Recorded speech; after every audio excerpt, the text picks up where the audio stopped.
Hello students, good morning. आज की class में हम पढ़ेंगे कक्षा छठी का पाठ 3, जिसका नाम है भारत रत्न सचिन। सचिन तेंदुलकर के बारे में तो आप जानते ही हो कि इन्हें क्रिकेट का जादूगर कहा जाता है, जिस प्रकार मेजर ध्यानचंद को हॉकी का जादूगर कहा जाता है।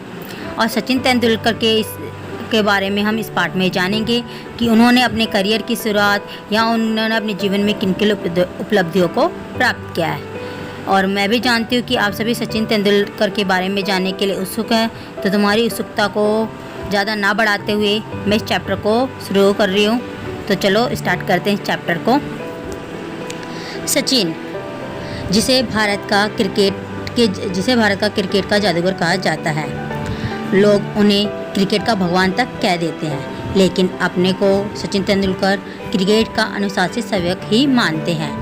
जब बाकी बल्लेबाज मैदान में सिर्फ बाधाएं देख पा रहे होते हैं, तब वे गेंदों के लिए राजमार्ग और नए गलियारे खोज निकालते हैं। उनका मानसिक संतुलन, अनुशासन, लीग से अलग हटकर सोच पाने की क्षमता ही उन्हें भीड़ में लोगों से अलग करती है।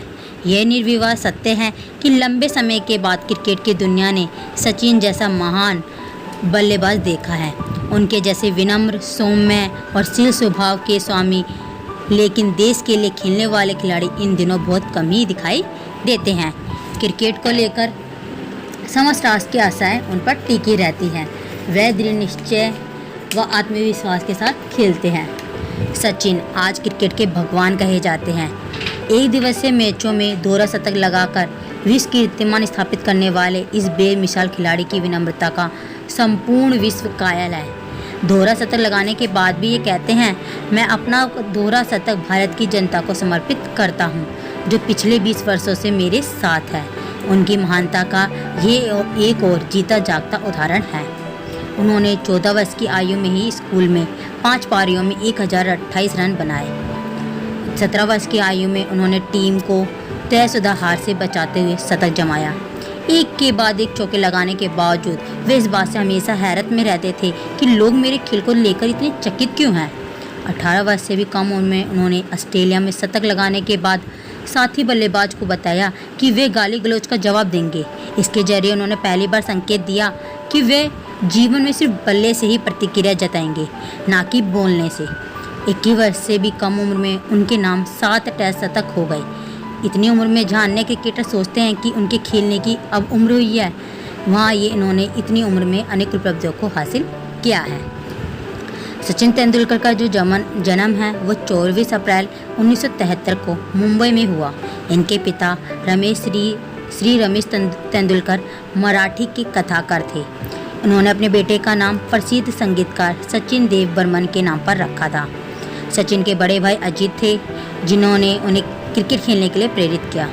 सचिन का सपना एक तेज गेंदबाज बनने का था।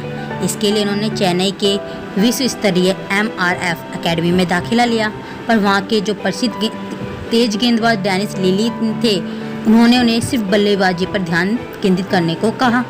उनका यह परामर्श कितना सही था, उन्हें यह आज पता चलता है। सचिन की क्रिकेट यात्रा तब आरंभ हुई जब सचिन के भाई ने उन्हें मशहूर कोच रमाकांत अचरेकर से मिलवाया। आरंभ में मिली असफलता से सचिन निराश हो गए थे, पर कोच ने उन्हें दोबारा क्रिकेट खेलने व सीखने का मौका दिया। सचिन ने शारदा आश्रम विद्या मंदिर हाई स्कूल में पढ़ाई की और वहीं कोच अचरेकर की देखरेख में अपना क्रिकेट का सफ़र आरंभ किया।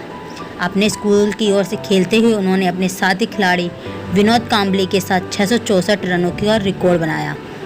1988 से 89 में उन्होंने प्रथम श्रेणी के मैच में 100 रनों की नाबाद पारी खेली। यह पारी उन्होंने गुजरात के खिलाफ मुंबई की तरफ से खेलते हुए 15 वर्ष की उम्र में खेली। जब सचिन मैदान पर होते थे तब पूरा क्रिकेट स्टेडियम शांत हो जाता था। सभी का ध्यान सचिन के खेल पर केंद्रित हो जाता था।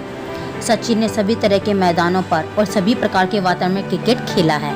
उन्होंने सभी तरह के गेंदबाजों के आक्रमणों की धज्जियां उड़ाई हैं। एक बार ऑस्ट्रेलिया के प्रसिद्ध लेग स्पिनर सैन बॉर्न ने कहा था, मुझे तो अब सपने में भी सचिन नज़र आते हैं। सचिन का जो अंतर्राष्ट्रीय क्रिकेट का सफ़र था वो 1989 में कराची टेस्ट मैच पाकिस्तान के खिलाफ से शुरू हुआ।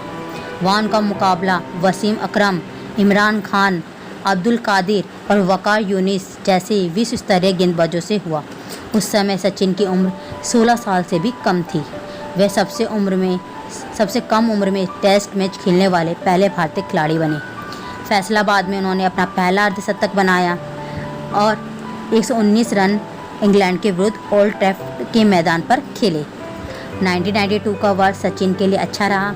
सिडनी टेस्ट मैच में सचिन ने 148 रन बनाए। अगले टेस्ट मैच में भी उन्होंने अच्छा प्रदर्शन किया, 114 रन बनाए। 19 वर्ष की आयु में 1000 टेस्ट रन पूरे करने का रिकॉर्ड भी उनके नाम लिखा गया। 1997 में सचिन को विश्व प्रसिद्ध पुस्तक विजडन के नाम पर क्रिकेटर ऑफ द ईयर का पुरस्कार मिला। आईसीसी द्वारा वर्ष 2010 के लिए सर्वश्रेष्ठ खिलाड़ी उन्हें चुना गया। पीपल्स चॉइस अवार्ड की ट्रॉफी भी उन्हें प्रदान की गई। अर्जुन अवार्ड, राजीव गांधी खेल रत्न, पद्मश्री, महाराष्ट्र भूषण, पद्म विभूषण, पोली उम्रीगर सम्मान से भी उन्हें सम्मानित किया जा चुका है। वर्ष 2012 में ऑस्ट्रेलिया सरकार ने उन्हें ऑर्डर ऑफ ऑस्ट्रेलिया की मानद सदस्यता और सिडनी क्रिकेट ग्राउंड ने मानद आजीवन सदस्यता प्रदान की। राष्ट्रपति ने 28 अप्रैल 2012 को सचिन को राज्यसभा का सदस्य भी मनोनीत किया और 4 जून 2012 को उन्होंने शपथ लेकर राजनीति की पीच की एक नई बारी शुरुआत की। वर्ष 2013 में भारतीय डाक सेवा विभाग ने सचिन तेंदुलकर पर एक डाक टिकट भी जारी किया। अंतर्राष्ट्रीय क्रिकेट परिषद के जो अध्यक्ष थे डेव रिचर्डसन के अनुसार वे उन्हें स्पोर्टिंग जीनियस मानते हैं। कहते हैं, हम खुद को सम्मानित महसूस करते हैं कि हमने उन्हें सचिन जैसे दुर्लभ क्रिकेटर को खेलते हुए देखा है। 16 नवंबर को एक और सचिन अपने 24 वर्ष के लंबे क्रिकेट जीवन से संन्यास लेकर मुंबई के वानखेड़े स्टेडियम में आयोजित विदाई समारोह में भीगी पलकों से अपने परिवार, कोच, मित्रों, साथियों और दुनिया भर के प्रशंसकों को धन्यवाद दे रहे थे, तो दूसरी ओर उन्हें भारत रत्न से अलंकृत करने की घोषणा की जा रही थी। ये सम्मान उन्हें राष्ट्रपति द्वारा 4 फरवरी 2014 को प्रदान किया गया। ये उनका अभी तक का खेल का सफ़र था। उनका जो पारिवारिक जीवन था वो भी सफलतापूर्वक चल रहा था। उनकी पत्नी अंजलि मेहता पेशे से डॉक्टर है। सचिन का एक पुत्र है जिसका नाम अर्जुन है, पुत्री है और जिसका नाम सारा है। सचिन मुंबई में स्थापित एक संस्था के माध्यम से 200 गरीब छात्र छात्राओं की पढ़ाई का खर्च भी आयोजित करते रहते हैं। ये काम वे गुप्त ढंग से करना चाहते हैं क्योंकि उन्हें प्रचार प्रसार करना बिल्कुल पसंद नहीं है। सचिन धार्मिक प्रवृत्ति के व्यक्ति हैं। वे साईं बाबा के भक्त हैं। गणेश चतुर्थी को बड़े उत्साह से मनाते हैं। शांति प्रिय संगीत सुनने का उन्हें बहुत शौक है। वह क्रिकेट के प्रत्येक खिलाड़ी को केवल 5 ही परामर्श देते हैं: एकाग्रता, निरंतर अभ्यास, खेल की समझ, खेल कौशल में सुधार, आत्मविश्वास। इन 5 गुणों को अपनाकर कोई भी खिलाड़ी एक महान क्रिकेटर या किसी भी खेल में निपुण हो सकता है। उनका ये भी कहना है कि क्रिकेट या अन्य किसी भी खेल को कोई ये सोचकर खेलना शुरू ना करे कि उसे अपना पेशा बनाना है। भारत सचिन जैसे महान क्रिकेटर की उपलब्धियों पर गौरवान्वित है। ये जो हमारा पूरा पाठ था, इसमें हमने सचिन के जीवन के बारे में सारी बातें जानी कि उन्होंने अपने जीवन की शुरुआत, खेल जीवन की शुरुआत और अपने जीवन में किन किन उपलब्धियों को हासिल किया है। तो आशा है आपको जो ये पूरा चैप्टर है अच्छे से समझ आया होगा। अगर आपको ये चैप्टर अच्छे से समझ आया हो तो प्लीज़ मेरे चैनल को सब्सक्राइब करें और बेल आइकन को दबाना ना भूलें। अगर आप बेल आइकन को दबाएंगे तो मेरी आने वाली हर वीडियो आप पर सबसे पहले पहुंचेगी। तो चलो मिलते हैं हम नेक्स्ट क्लास में। Thanks for watching.